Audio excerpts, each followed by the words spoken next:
তো খোলা আছে। মমতা ব্যানার্জি একা কোর্টে যেতে পারেন, অন্য কেউ যেতে পারেন না।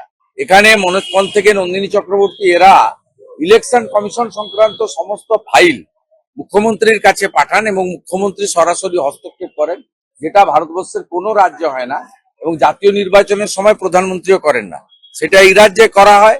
তাই ইলেকশন কমিশন এই প্রথম টাইট দেওয়ার ব্যবস্থা নিয়েছেন এবং মুখ্যমন্ত্রী যা করছেন পুরো এসআইআর প্রক্রিয়াতে বাংলাদেশি মুসলিমদের এবং রোহিঙ্গাদের বাঁচানোর জন্য করছেন। এটা বিরাট সংখ্যায় বাদ যাওয়া উচিত। এইটা পুরো এসআইআর প্রক্রিয়াতে প্রথম ইলেকশন কমিশন তার পাওয়ার এক্সারসাইজ করেছে।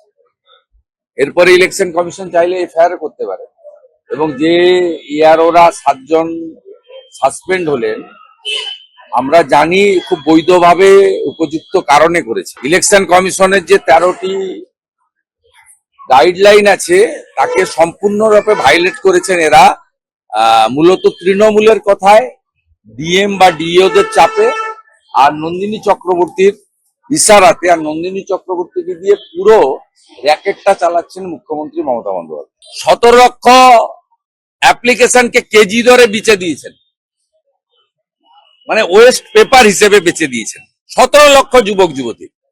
আবার এখানে এই ধান্দাটা চালু করলেন। প্রথমে বাজেট বক্তৃতাতে মাননীয় চন্দ্রিমা ভট্টাচার্য বললেন আগস্ট মাস থেকে আমরা দেব। আমরা বললাম আগস্টের ভোট অন অ্যাকাউন্ট নয়, এই vote on account April, May, June, July. আপনার এখতিয়ারেই নেই।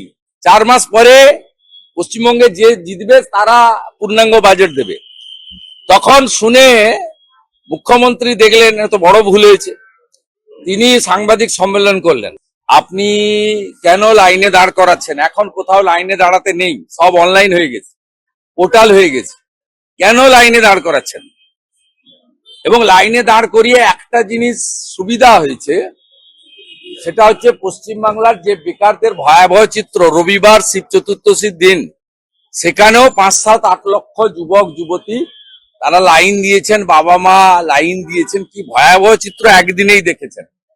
এবং আপনারা দেখেছেন কালকে মিডনাইটে বা আজকে সকালে পেয়ে গেছেন যে অনলাইন করে দিয়েছে। এটা তো আগেই করা যেত।